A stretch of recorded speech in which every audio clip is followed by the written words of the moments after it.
boa tarde a todos e todas.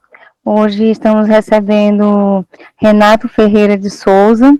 Ele é doutorando e mestre pelo Programa de Pós-Graduação em Geografia da Universidade Federal do Amazonas. Faz parte do Laboratório de Hidrogeografia, Climatologia e Análise da Amazônia, Hidrogel. Atualmente é geógrafo da Fundação de Vigilância em Saúde do Amazonas, com experiência na área de geografia, com ênfase em cartografia, geoprocessamento e geografia da saúde, atuando principalmente nas seguintes pesquisas: mapeamento, cidades e planejamento territorial em ações de saúde. É especialista em vigilância em saúde ambiental pelo Instituto de Estudos em Saúde Coletiva da UFRJ, embaixador em saúde planetária pelo Instituto de Estudos Avançados da USP. Também é professor na Secretaria Municipal de Educação de Manaus, participa de comissões de ensino e pesquisa em geografia do Amazonas pela Secretaria Municipal de Educação de Manaus.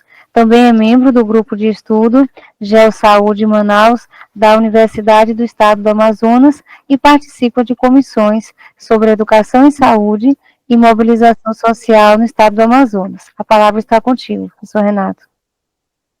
Obrigado, Priscila. Primeiro eu quero agradecer, pelo convite. É uma honra estar aqui com vocês para a gente compartilhar um pouco da minha experiência aqui no Estado do Amazonas, Eu sou geógrafo da Fundação de Vigilância em Saúde do Amazonas e a proposta dessa live é compartilhar com vocês algumas experiências, um pouco do que a gente atua aqui na Vigilância em Saúde. Agradecer a equipe da Priscila por estar dando esse apoio aí nessa oportunidade, nesse espaço que a gente tem, de mostrar nossas ações, que, na verdade, convergem, se aproximam daquilo que a gente desenvolve aqui, do que nós chamamos de geografia da saúde, no estado do Amazonas, fazendo essa aproximação aí com a vigilância em saúde, tá? Priscila, tu pode avançar o slide? Então, a ideia dessa nossa conversa é a gente estruturar em 4 momentos, que, aproveitando aí a deixa do projeto passo a passo, vamos seguir aqui 4 passos, sendo que o primeiro passo é aquela caminhada laboral, onde eu vou tentar mostrar para vocês um pouco dessa experiência técnica, enquanto geógrafo dentro de uma fundação de saúde, No passo 2, a ideia é mostrar a questão da proposta da geografia da saúde nas ações de vigilância, aqui no estado do Amazonas. Por fim, na prática, o que é feito aproximando a geografia da saúde com a vigilância. E, por fim, uma reflexão, que eu acho que é o interessante dessa live, até porque nós estamos num cenário bastante complicado, do que a gente chama de emergências climáticas. E a ideia dessa apresentação é mostrar um pouco do que foi feito quando estive na coordenação do programa Vigidesastres aqui no estado do Amazonas, dentro da Fundação de Vigilância em Saúde. Essa coordenação trouxe uma experiência bem interessante, principalmente como uma resposta frente a essas emergências climáticas que estamos vivenciando hoje. E, por fim, fazer uma reflexão sobre o que realmente a geografia pode estar contribuindo frente a essas respostas, das emergências climáticas. Próximo slide. Então, só um pouquinho falando de mim, Na verdade, atualmente eu estou fazendo doutorado pelo programa de pós-graduação em Geografia da Universidade Federal do Amazonas. A minha orientadora é a professora doutora Natasha Aleixo, que trabalha muito essa linha de clima e saúde. Mas, assim, a ideia é trazer um pouco da experiência de geógrafo na Fundação de Vigilância em Saúde do Amazonas, aproveitando esse período que eu estive na coordenação do programa Vigidesastres, que foi até o ano de 2022, Foi quando, a partir daí, eu entrei por processo seletivo para cursar o doutorado na UFAM. Mas aqui eu trago essas experiências da vigilância em saúde como uma proposta da gente estar discutindo aqui essa questão, né, dos cenários envolvendo essas emergências climáticas. Eu trabalho muito nessa questão de geografia da saúde, cartografia e geoprocessamento e vigilância em saúde. Tá? Essa foto é interessante porque aqui no estado do Amazonas, o rio, né, se confunde com a vida do amazônico, né, da população. E assim, o sobe e desce dos rios faz parte da cultura, né, da população do estado do Amazonas.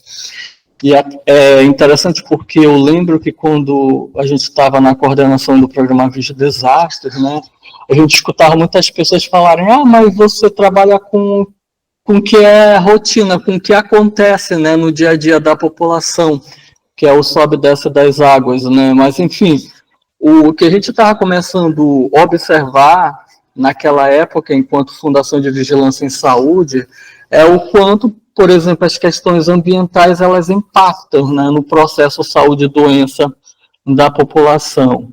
Né?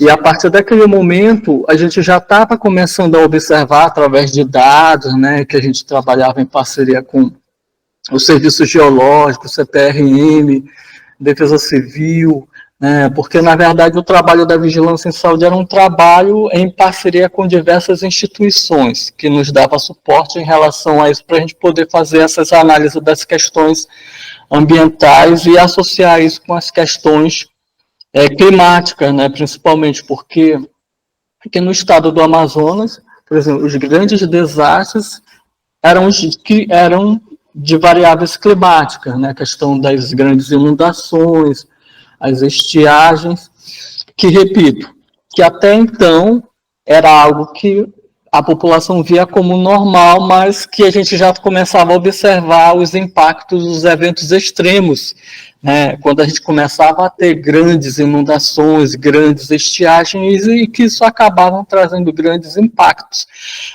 tanto do ponto de vista econômico, né, como da própria saúde, né, porque havia um impacto na saúde da população em relação a esses eventos extremos que culminavam em grandes inundações e em grandes estiagens aqui no estado do Amazonas. Próximo, por favor, Joel. Mas falando um pouquinho da Fundação de Vigilância em Saúde, né? A Fundação, ela é uma instituição vinculada à esfera estadual, né? Vinculada à Secretaria de Estado de Saúde do Amazonas, que a gente conhece carinhosamente aqui como FVS, né? Mas a Fundação de Vigilância em Saúde, ela é chamada agora de Fundação de Vigilância em Saúde doutora Rosemary Costa Pinto, né? Que foi uma diretora-presidente que nós tivemos, que infelizmente foi acometida pela Covid, né? Aquele trágico cenário da pandemia que nós tivemos aqui no estado do Amazonas. E em homenagem, né, a ela, a fundação passa a ser chamada agora com seu nome, Fundação de Vigilância em Saúde, Rosemary Costa Pinto. Tá? Então, a proposta da fundação é levar a melhoria da qualidade de vida para a população do estado, né, por meio de promoção e proteção à saúde, mediante ações integradas de vigilância epidemiológica, sanitária e ambiental. Mas, além de integrar essas vigilâncias, né, ambiental, epidemiológica e sanitária, né, a Fundação ela é além desse campo de atuação, né, porque leva, por exemplo, capacitação, treinamento para as pessoas, para a população, para os técnicos, né? Então, além dessas vigilâncias, a gente tem a questão de educação e saúde, né? Capacitação, então envolve muito mais do que essas esferas da vigilância. Né? Inclusive, essa ilustração é interessante porque, não sei se vocês conseguem observar, mas foi um treinamento que a gente realizou, né? Uma capacitação com os agentes comunitários de endemias, né? Naquela época, em 2008, por exemplo, para vocês terem uma ideia, o combate de endemias, as informações ainda eram feitas naquele formulário físico de papel, né, e a gente trazendo a questão das inovações tecnológicas, né, num projeto que a gente teve com uma parceria com o Instituto Nokia, né, Fundação Nokia de Tecnologia. A gente trabalhou com os agentes através de aparelhos do tipo smartphone, né, uma tecnologia chamada Nokia Data Gathering, que era onde o agente diretamente coletava as informações de campo, né, jogava para o aparelho e praticamente a gente tinha as informações em tempo real, né? Então, isso foi um avanço muito importante, né, no combate das endemias naquela época, né, porque eu lembro que em 2008 a gente tinha vários desafios, vários fatores, e um desses desafios, por exemplo, era a questão climática. A gente está aqui numa região que o clima equatorial é um prato cheio, né? Por exemplo, o vetor das arboviroses, né? Altas temperaturas, pluviosidade. Além disso, tinha a questão que a gente estava fazendo limites com estados que estavam em epidemia de dengue, por exemplo, naquela época, né? A própria questão da circulação de sorotipos, né, nós estávamos numa situação que circulavam 3 tipos de sorotipo de dengue, por exemplo. Então, essas tecnologias elas vieram justamente para facilitar, né, o trabalho da vigilância em saúde no combate à dengue naquele ano, né? Então, assim, essa foto é bem ilustrativa só para mostrar o quanto a Fundação ela perpassa, né, os caminhos da vigilância epidemiológica, sanitária e ambiental, indo além, né, capacitando, fazendo educação em saúde aqui no estado do Amazonas. Okay? Bem, alguém vai perguntar assim, mas Renato, como é que tu foi parar na Fundação de Vigilância em Saúde, né? Porque, assim, antes de entrar na FVS, eu trabalhava na Universidade Federal do Amazonas, UFAM, como professor substituto. E trabalhava a disciplina de cartografia na universidade, as disciplinas de sensoriamento remoto, geoprocessamento. E, assim, eu lembro que em uma das aulas de cartografia temática, né, que a gente ilustra muitas nossas aulas com mapas, né, produzidos aí, eu lembro que numa dessas aulas tinha um mapa produzido de um atlas, que não sei se vocês conhecem, mas existe um atlas aqui no estado do Amazonas chamado Doença e Saúde, Espaço Doença e Saúde, um olhar no Amazonas, né? E esse atlas é interessante, que foi organizado por uma geógrafa cubana, Luisa Rojas. Na época, eu não conhecia Luisa Rojas, né? E o que me chamou a atenção foi que nessa aula de cartografia temática, esse mapa que eu extraí desse atlas, né, para ilustrar a aula, chamou muita atenção dos estudantes. E depois que eu fui refletir sobre a importância, né, de que o geógrafo ele perpassa por diversas áreas, né, inclusive o setor saúde, né? Mas confesso que quando eu atuava na universidade como professor substituto, eu não imaginava que no estado do Amazonas, por exemplo, houvesse um concurso público com vagas para geógrafo em instituições de saúde, né? Eu imaginava assim um concurso para a questão ambiental, né, IBAMA, ICMBio, mas assim não imaginava que haveria um concurso para Fundação de Vigilância em Saúde para geógrafo. Então, o que acontece? Seguindo uma cronologia, em 2004, o governo do estado do Amazonas cria, né, a Fundação de Vigilância em Saúde através de uma lei estadual, né? Então, a fundação completou praticamente 20 anos, né? Foi criada em 2004, né? E aí, em 2005, teve o concurso público para as fundações, né? Para a Secretaria de Estado de Saúde aqui do estado do Amazonas. E dentre as vagas para a Fundação de Vigilância, abriram 2 vagas para geógrafo. E aí, quando eu descobri esse concurso, me veio mente essa aula na universidade de cartografia, quando eu utilizei um mapa da saúde. Eu penso que foi aí que eu comecei a me interessar, viu, Priscila, por geografia da saúde, né? Já aí nos anos de 2005, quando eu prestei o concurso público para a Fundação de Vigilância e Saúde. Aí passei, né? E comecei a, vamos dizer assim, me apaixonar por esse campo da geografia, né? Trabalhar com saúde dentro de uma instituição de saúde, uma fundação. Então, em 2005, inclusive, coincidiu com o segundo simpósio nacional de geografia da saúde, né, que foi no final do ano de 2005. Então, assim, eu me sentia privilegiado, né, de estar numa instituição de saúde como geógrafo e ainda ter eventos, né, de nível nacional, internacional, que é exclusivamente, não exclusivamente por geógrafos, mas existem vários profissionais que contribuem, colaboram com a geografia da saúde, né? Inclusive, a própria fundação, ela é constituída por vários profissionais e nós trabalhamos sempre como uma equipe, que eu não digo uma equipe multidisciplinar, né, mas uma equipe transdisciplinar, porque a gente acaba trabalhando, planejando as ações de uma forma integrada, né, e são ações que têm a colaboração de diversos profissionais. Para vocês terem uma ideia, aqui na Fundação de Vigilância em Saúde, nós, além de biólogos, entomólogos, epidemiologistas, nós temos geógrafos, pedagogos, né, para trabalhar a questão de educação e saúde.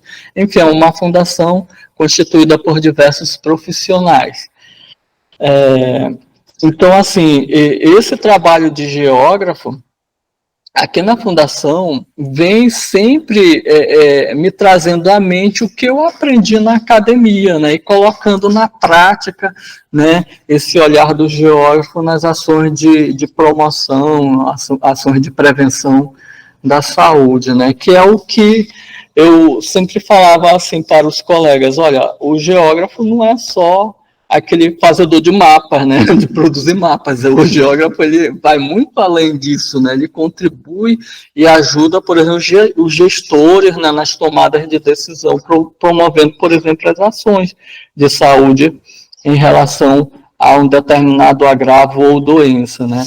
Na verdade, o processo de saúde e doença, ele ocorre no território, né, e o geógrafo é o profissional que melhor sabe fazer essa leitura do espaço. Ok?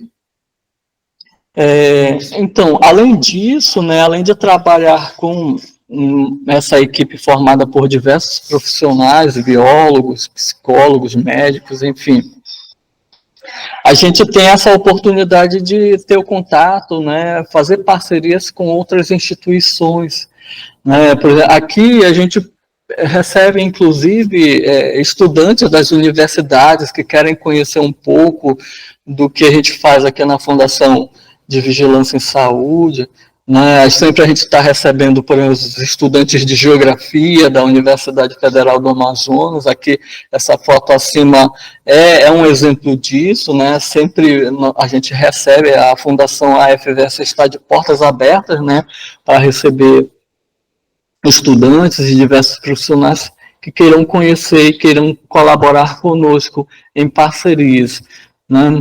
A gente também tem uma parceria muito forte com as instituições de outros estados, né? Inclusive eu ilustrei aqui com uma foto com a equipe do pessoal da Fiocruz, né? Fiocruz do Rio de Janeiro, o pessoal do Ministério da Saúde. Então, essas oportunidades que a gente tem com outras instituições também são formas da gente estar sempre se mantendo atualizados, né, com relação ao nosso exercício da geografia, principalmente nessas questões socioambientais e sanitárias. Tá? Então, aquilo que eu havia comentado, para a gente poder iniciar a nossa conversa de hoje, né, a gente, quando está na coordenação do programa Vigir Desastres, o programa Vigir Desastres é um programa do Ministério da Saúde, né, que visa a vigilância em saúde de populações expostas aos desastres. Esse modelo a gente trouxe para o estado do Amazonas, né, onde a gente trabalha com o programa estadual Vigir Desastres. E, como eu falei para vocês, o impacto maior dos desastres aqui no estado do Amazonas são esses de origem hidrológica, né? Porque, por exemplo, questão das grandes inundações, elas vão afetar a vida da população, direta ou indiretamente, assim como as grandes estiagens, né? E a gente está vendo agora, nesses últimos anos, a complexidade dos eventos extremos, né, em estar trazendo à tona essa questão das emergências climáticas e como que a vigilância em saúde ela pode estar trabalhando dando uma resposta efetiva, enfim, de promover ações de prevenção, promoção da saúde. Né?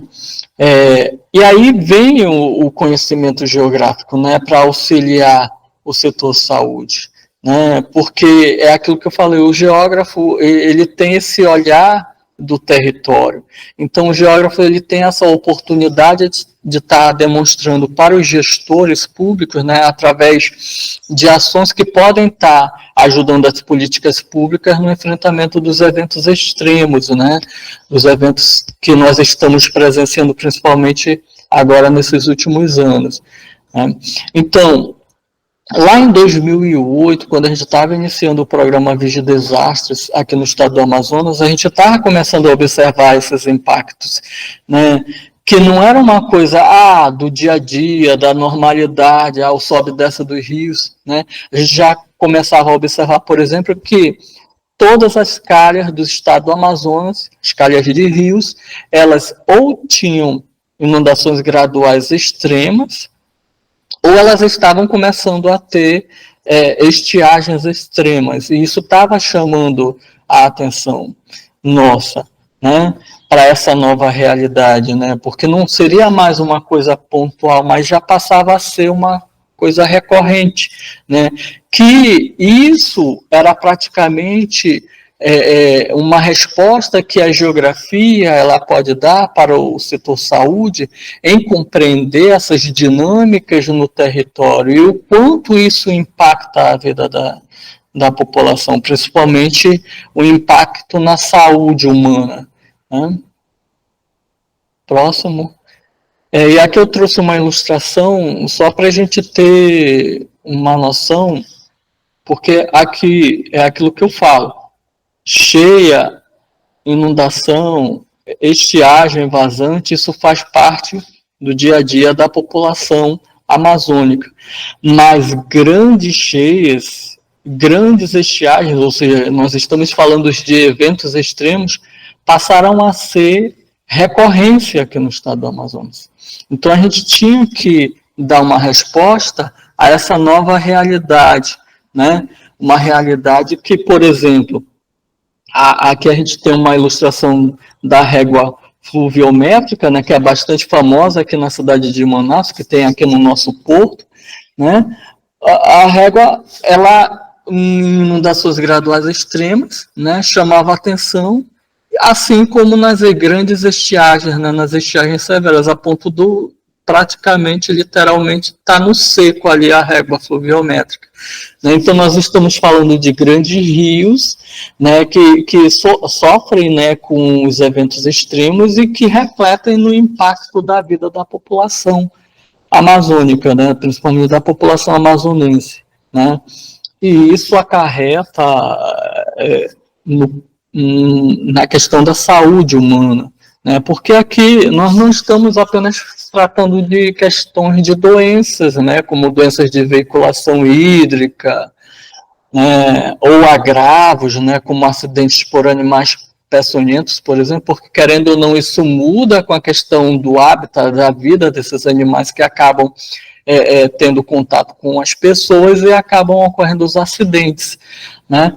Mas além disso tem a questão da própria infraestrutura do serviço de saúde, né, porque é aquele hospital, é aquela unidade de saúde que vai ser alagada, né, ou então é aquela comunidade que a gente não consegue chegar porque a estiagem ela vai dificultar o acesso, né, essas comunidades ficam isoladas, né, querendo ou não, o rio são as nossas estradas, né? Os rios amazônicos são as estradas aqui, e se realmente não tem como chegar, essas comunidades, infelizmente, elas sofrem. Então, o que fazer como resposta frente a essas emergências climáticas, né? Principalmente esses eventos extremos? A gente, por exemplo, observa aqui nessa cronologia que a nossa maior grande cheia, a de 1953, né, ela passou a ser uma realidade recorrente, né, a partir da década dos anos 2000. Né, a partir dos anos 2000, a gente já observa, né, a recorrência das grandes inundações. Né. Nós temos aí, por exemplo, a maior cheia, que foi em 2021, com 29 metros e 98, né, depois veio a de 2012, com 29,97, e a terceira maior cheia, que foi a de 2009, com 29 metros e 77. Então, aqui a gente já vê eventos extremos em um período de tempo menor, coisa que a gente só via a maior cheia lá na década de 50, né, quando era de 1953 até então a maior cheia, a maior inundação. Essa mesma realidade a gente observa agora para as estiagens, né? As estiagens que nós estamos enfrentando. No caso, as grandes estiagens. A maior até então era de 2005, mas o que acontece a partir de 2010? A gente observa grandes estiagens, né? Com uma certa recorrência. 2024 e 2023 é o exemplo que nós temos de mais recente, né? Agora, 2024, nós tivemos a maior estiagem, né? Esse ano é o ano da maior estiagem aqui no estado do Amazonas, com 12 metros e 11, né? Sendo que do ano passado foi considerada a segunda maior estiagem, de 12 metros e 65, né? Então, aqui a gente observa que esses eventos extremos passam a ser uma realidade da nossa população.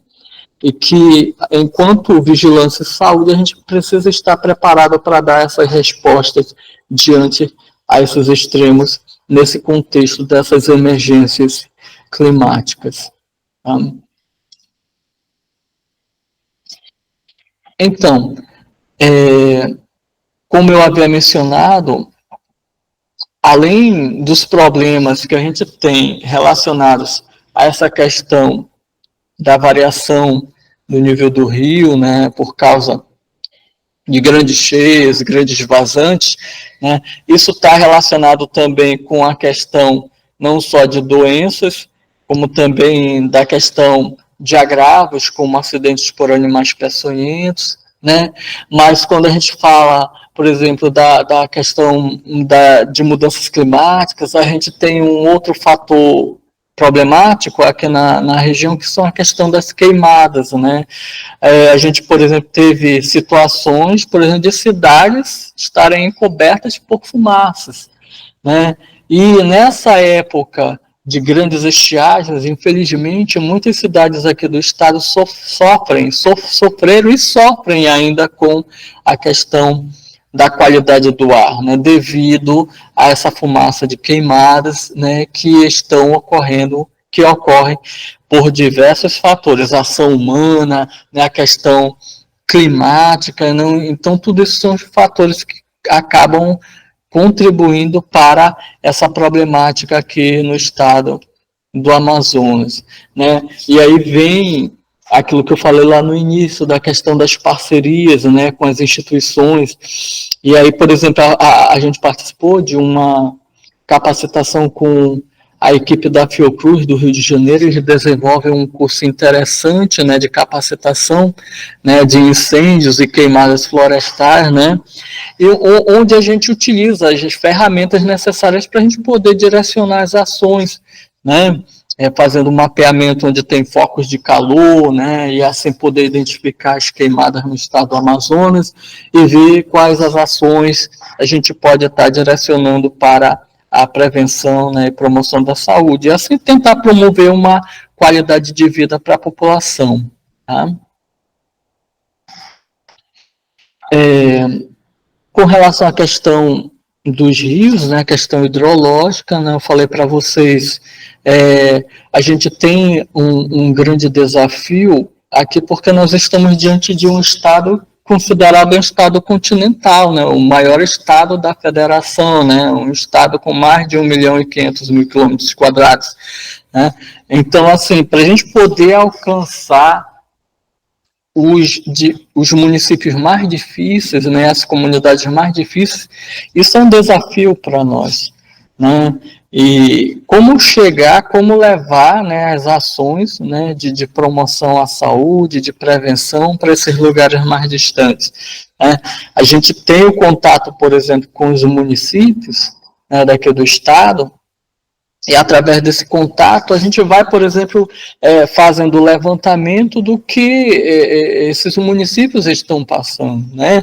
Por exemplo, a gente trabalha com dados epidemiológicos, mas também trabalhamos com dados ambientais, né, que são disponibilizados pelas instituições parceiras, né, a questão da parceria que eu estava mencionando, né, dados, por exemplo, da Defesa Civil dos municípios, que nos ajudam muito para saber se tem população que está sendo afetada por inundação ou estiagem, né, e tudo isso a gente vai correlacionando com os dados epidemiológicos para saber o nível de risco, né, que esses municípios têm, para a gente poder entrar em contato com o território e direcionar as ações necessárias de prevenção e promoção, né?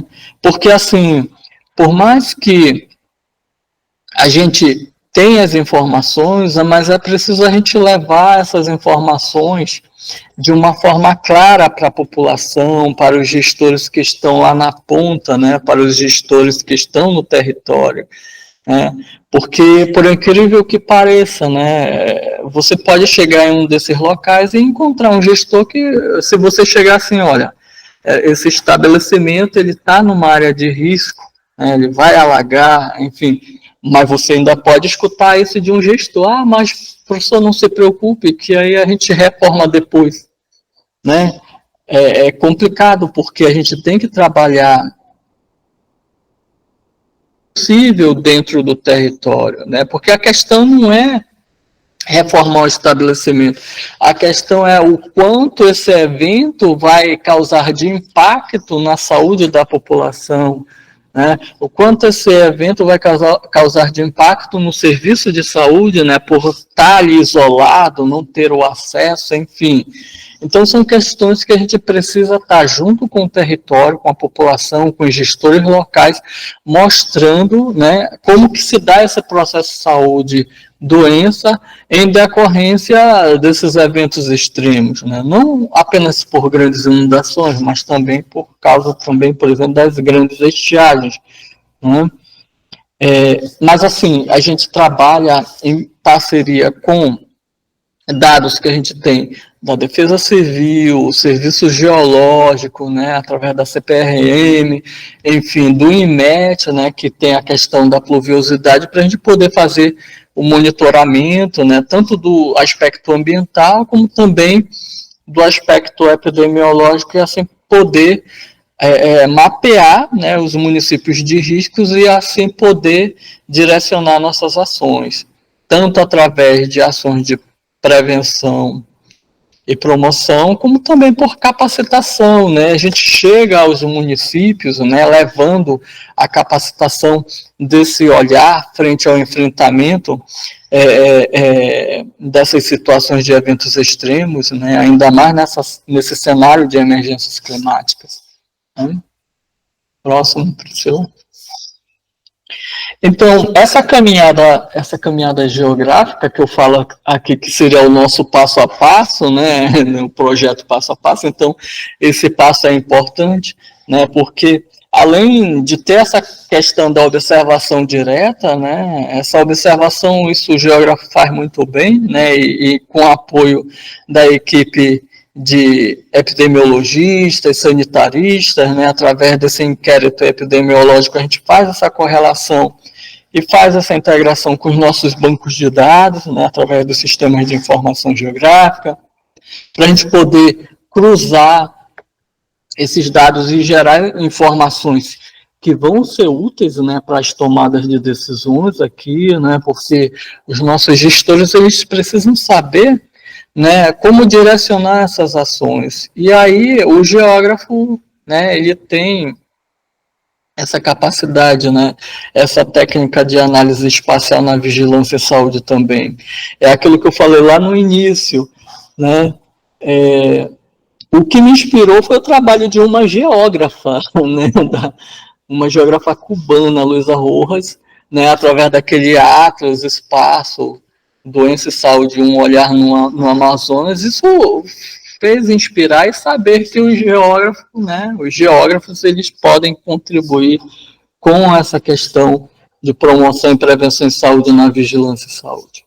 Né? Aqui nesse slide eu disponibilizo para vocês o link do nosso site, né? A Fundação de Vigilância e Saúde ela tem um site que disponibiliza os dados que são trabalhados, né? Tanto dados epidemiológicos, né? Mas também a gente leva a questão ambiental, né? Os nossos dados que estão disponíveis para qualquer um ter acesso, né? Porque assim vão servir justamente para nortear essas ações aqui no estado do Amazonas. Então, esses dados estão disponíveis. Ok? Agora, eu trago aqui uma importante caminhada, que é essa caminhada sanitária, né? Porque, assim, por mais que a gente tenha informação, né, a gente precisa entender como essa informação ela chega na população, como essa informação ela é trabalhada junto com o território. Né? E eu sempre digo que educação em saúde é uma estratégia importante, né, para a gente poder trabalhar com a população. Né? Porque, por exemplo, questão das grandes cheias, né? Aí a gente tem o problema de doenças de veiculação hídrica. Tá, mas quais alternativas a gente tem? Né? Será que é só fazer a entrega do hipoclorito de sódio, né, que é importante? É importante sim para tratar água e assim evitar, minimizar os impactos de doenças de veiculação hídrica, sim, mas é importante saber como que essa população ela aprendeu como usar o hipoclorito de sódio, né? Porque não adianta só entregar o hipoclorito e a população, por exemplo, fazer uso indevido desse recurso, né, para tratar a questão da água contaminada, enfim. Tem pessoas, por exemplo, que pensam que hipoclorito de sódio é para usar para lavar roupa. Por incrível que pareça, né, em plena era da informação, mas existem pessoas que desconhecem dessas informações. Então a gente procura trabalhar, levar da melhor maneira possível essas informações para a nossa população. Né? E uma dessas maneiras é, por exemplo, através de materiais educativos, né? A gente tem aqui, por exemplo, 2 folders que a gente trabalha bastante com a população, né? Cuidado nas enchentes e sobre estiagem, né? E a gente procura levar essas informações de uma melhor clareza para que a população entenda como fazer uso do hipoclorito de sódio, o que é importante fazer em situação de enchente ou em situação de estiagem, né? Porque a gente acredita que, trabalhando dessa forma, a gente provoca na população a mudança de comportamento, né? Que eu acho que é isso que está precisando bastante nos dias atuais. Né? Infelizmente, a gente observa, por exemplo, gestões silenciosas, né? Que as coisas acontecem, deixam acontecer, os problemas vêm, né? E para tapar o sol com a peneira, né? Vem com um discurso superficial, e isso acaba trazendo, né, o que nós chamamos de gestão silenciosa, e os problemas sempre vão acontecendo. Né? Então, uma forma de trabalhar isso é levar essa informação de uma maneira que possa provocar essa mudança de comportamento, né? Ou seja, sair da sensibilização e ir para a atitude, porque nós estamos numa situação hoje das emergências climáticas que a gente não tem mais que esperar, a gente tem que tomar atitude e a população, ela está ciente disso, por isso que a gente precisa também saber ouvir a população, né? Por mais que tenha um conhecimento ali empírico, né, da sua realidade, mas a gente trazendo essa realidade, a gente procura direcionar nossas ações de uma forma integrada, de modo que as ações elas possam ser ações efetivas, né, na prevenção e promoção da saúde. Ok? Uma outra situação que inclusive eu cheguei a mencionar sobre a questão da dimensão territorial do nosso estado, né? Às vezes como chegar a uma comunidade bem distante, a um município distante, né, da capital, né? E a gente muitas das vezes está apostando, por exemplo, na questão da educação à distância, como um recurso tecnológico para levar essas informações, para levar a capacitação, né? Então, trabalhar com essa questão de educação à distância vem se tornando também uma ferramenta importante nessa estratégia de prevenção e promoção, né? Porque, às vezes, é aquilo que eu falei, às vezes a gente não consegue chegar em determinado lugar, por exemplo, na época de uma estiagem extrema, né? Existem populações, comunidades que ficam isoladas, né? Mas a gente pode ter esse acesso por meio do recurso tecnológico, né? E assim poder direcionar as ações necessárias para o enfrentamento desses eventos extremos, né? Então a gente trabalha muito com essa questão de capacitações à distância, né? Inclusive, quando vocês entrarem no site da Fundação, o nosso site ele disponibiliza uma plataforma de vários cursos que podem ser feitos à distância, né? E assim é uma forma de estar capacitando, treinando os técnicos, levando informação para a população, né, do nosso estado. Okay? Então,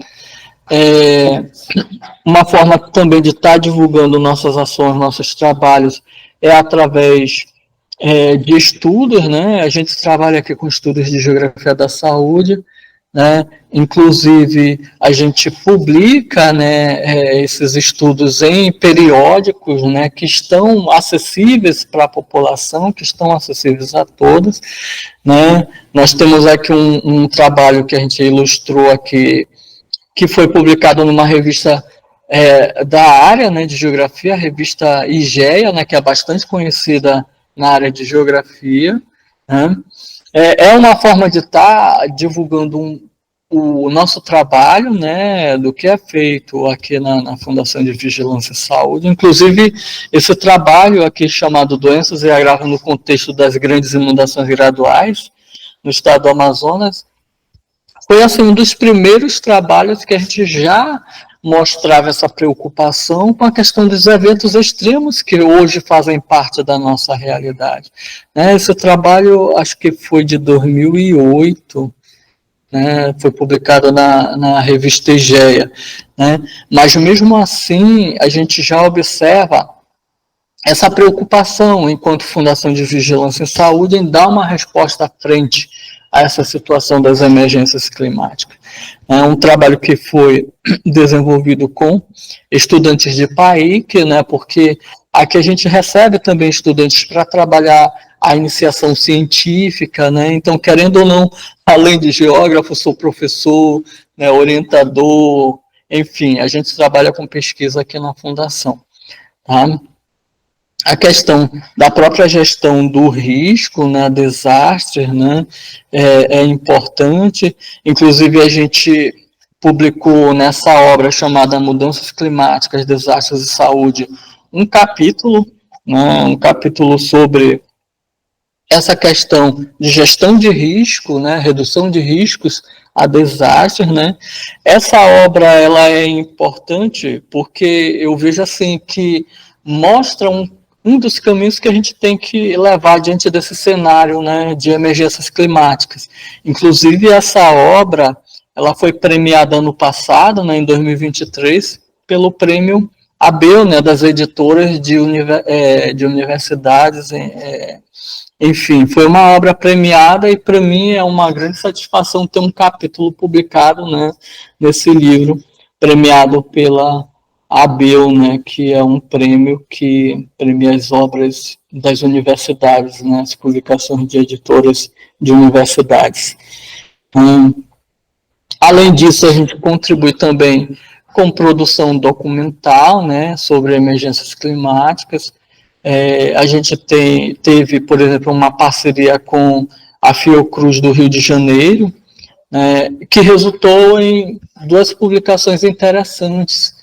E aí no próximo slide, eu acho que eu coloco essas publicações, que são guias, né, de preparação e resposta, né, tanto para inundação como para seca e estiagem. Esses guias, repito, também estão disponíveis para quem tiver interesse, né, está aqui disponível o link da Fiocruz.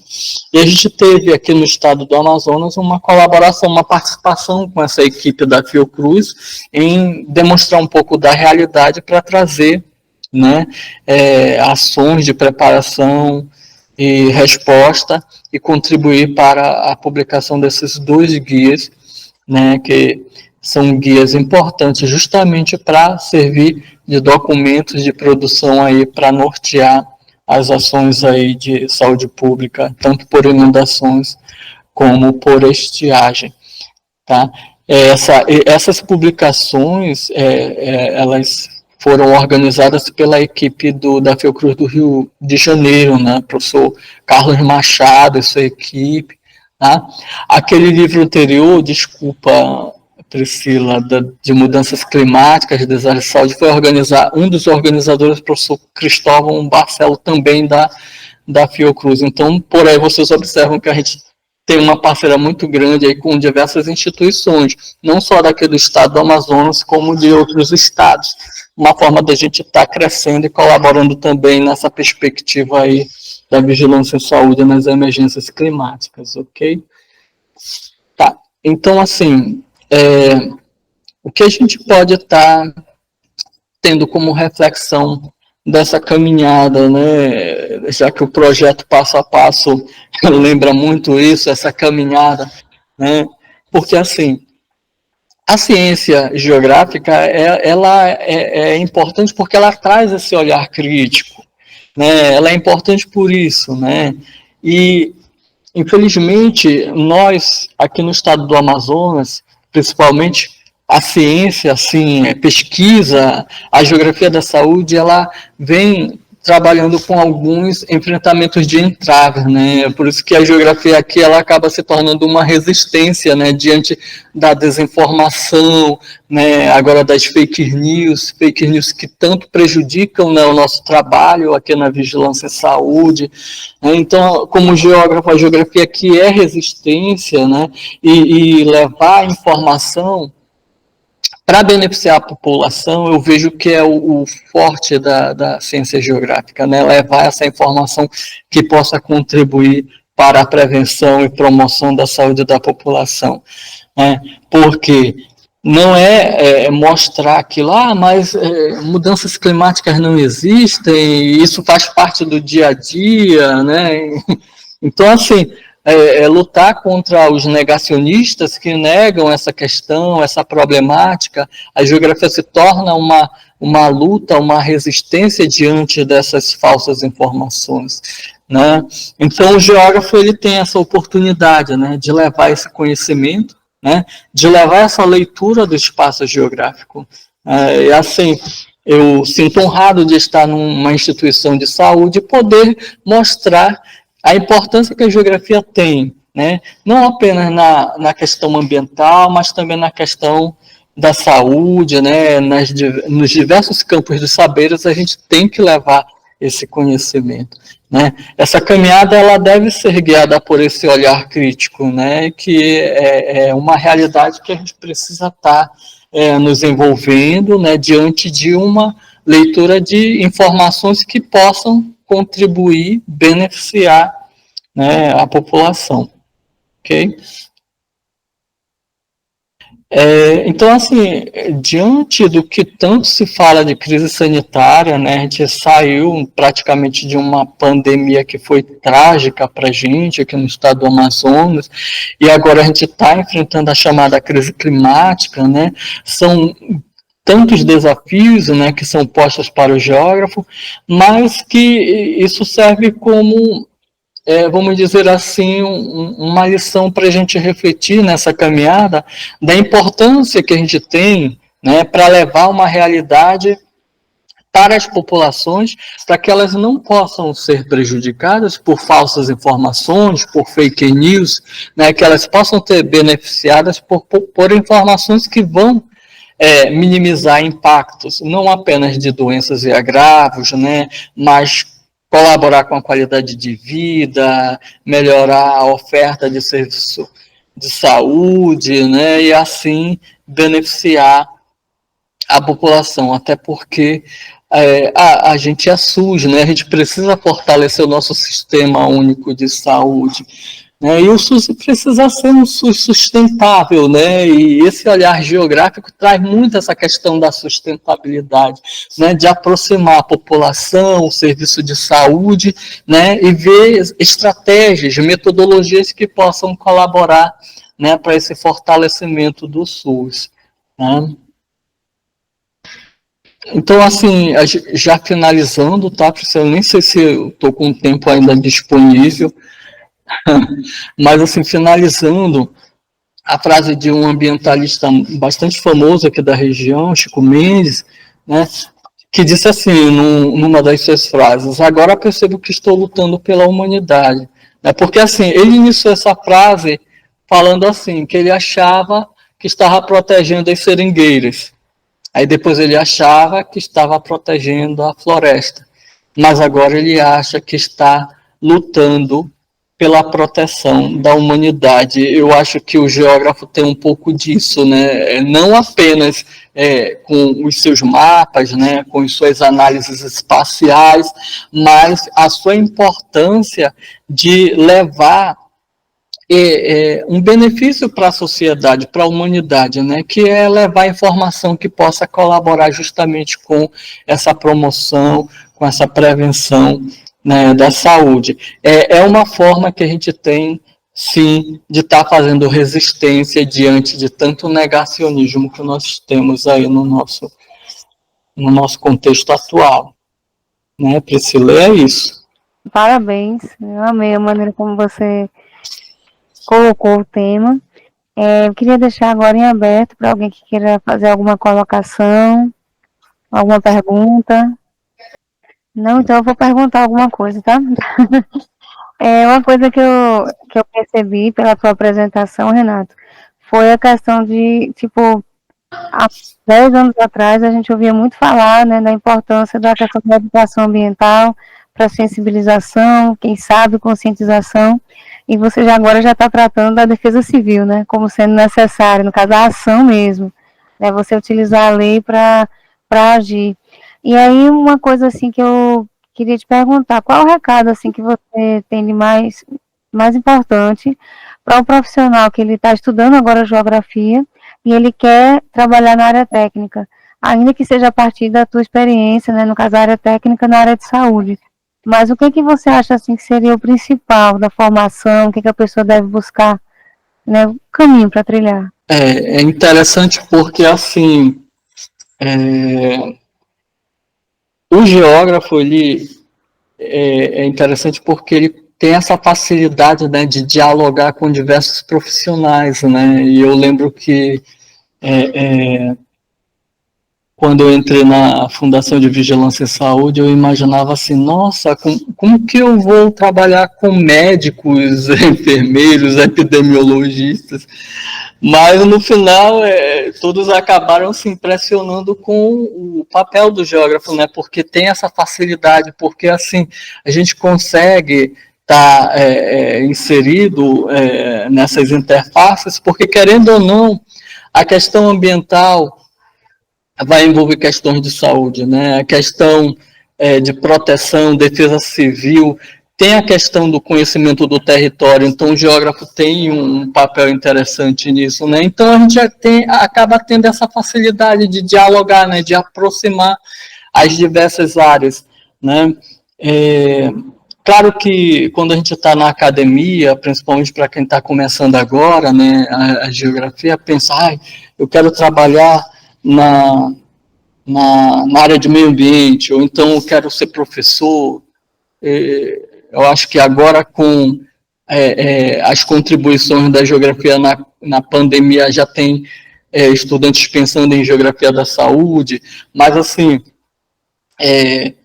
independente disso, né, você é um geógrafo, você faz geografia, Eu lembro com os meus colegas da universidade, quando eu estava saindo para assumir a vaga aqui na Fundação de Vigilância em Saúde, os colegas falavam, mas Renato, o que, que você vai fazer na Fundação de Vigilância em Saúde? Aí eu, geografia, né? Então, assim, a geografia, ela tá no sangue, né? Vamos dizer assim. Então, você acaba se apaixonando por aquilo que faz, né? Independente de qual seja a tua contribuição ou no meio ambiente, na proteção em saúde, defesa civil, no setor saúde, né? Você tem esse diferencial que vai te dar oportunidades, possibilidades, inclusive, de se qualificar mais e mais diante do que você faz nas instituições, tá?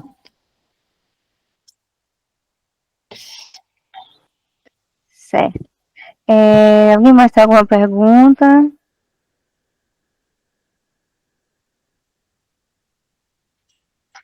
Não entendeu tudo? Não? Ah, André. Não, pode falar, André. A pergunta que eu queria fazer era em relação a essa questão, né, de crises climáticas que a gente está vivendo hoje, sobre o que aconteceu no Rio Grande do Sul, né? Será que a gente pode viver, infelizmente, outros grandes desastres como ocorreu no Rio Grande do Sul no futuro, no nosso país? Será que é possível? E, se possível, como podemos evitar que aconteça tragédias como aconteceu no Rio Grande do Sul? André, né? Obrigado, viu, André, Isso. pela questão, né? Assim, teu questionamento fez até lembrar uma situação, né? Antes da gente passar por essas grandes cheias, né, e estiagens aqui no estado do Amazonas, eu lembro que eu estava num município e alguém até do município me questionou assim, mas professor, será que um dia esse grande rio aqui vai secar tanto assim? Porque não fazia parte, né, do entendimento das pessoas naquele momento, né? E hoje a gente sabe que os eventos extremos estão aí justamente para a gente se preparar, né? E o que a gente discute muito naquele capítulo do livro que eu mostrei para vocês na apresentação, de mudanças climáticas, desastres de saúde, né? Que assim, desde aquele capítulo e muito antes a gente vem debatendo que essa questão de eventos extremos, de desastre, tem que ser pauta prioritária, né, nas agendas. Não adianta a gente tentar tapar o sol com a peneira, né, deixar isso de escanteio, de lado. Isso tem que ser tratado como prioridade nas agendas, né? Isso tem que fazer parte das gestões locais, de todas as esferas, né? Município, Estado, a federal, isso tem que ser uma pauta prioritária, né? Infelizmente, a gente tem gestões silenciosas no que se refere a essa questão das emergências climáticas. E cabe a nós a gente estar mostrando, através de dados, através das informações, porque tem muitos gestores que só trabalham assim, se forem impressionados por dados, por informações. Então, a gente procura levar essa realidade para que isso possa ser transformado, que isso possa ser mudado, né? Para a gente possa ter ações que possam dar resposta a essas situações. Viu, André? É isso. Certo, obrigado, viu? Alguém tem mais alguma pergunta? O Irã está colocando aqui alguma coisa. A estiagem ainda está muito forte agora no mês de novembro ou teve alguma recuperação positiva? A gente está sofrendo até agora com os impactos da estiagem, né? Aquilo que eu falei no início com a Priscila, apesar de a gente estar tendo algumas chuvas aqui no estado, mas isso não vai ser suficiente, né, para fazer a recuperação dos nossos rios. Então, a gente tem sim ainda hoje sofrendo esses impactos da grande estiagem. Para vocês terem uma ideia, ainda tem comunidades que sofrem questão de isolamento, né? Então, assim, a Defesa Civil do Estado, ela chega, né, chega a esses locais, tentando levar oportunidades como questão de hipoclorito, né, abastecimento, alimento, mas com muita dificuldade devido ao impacto dessa severa estiagem, né? E assim, ano passado a gente imaginava que fosse a maior, a gente não imaginava que teria uma maior, que seria a de 2024.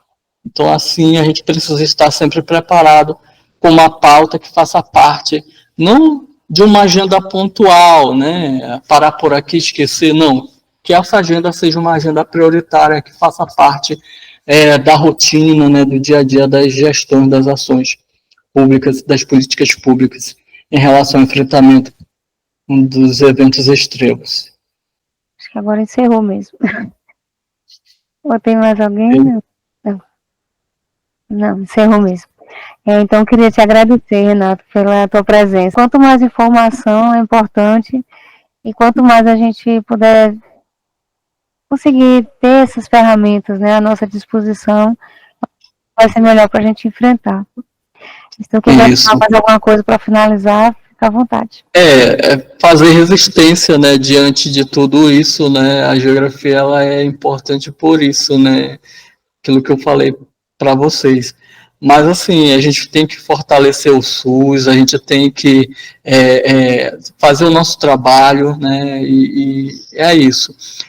Mas, finalizar, agradecer, viu, Priscila, pelo convite. Para mim foi uma grande honra estar aqui compartilhando um pouco, né, da minha experiência com vocês, né. Eu acho que também é um grande aprendizado, né, porque a gente acaba aprendendo o que é feito em outros lugares, né, em diferentes realidades, né, uma forma da gente estar aí divulgando o nosso trabalho, né.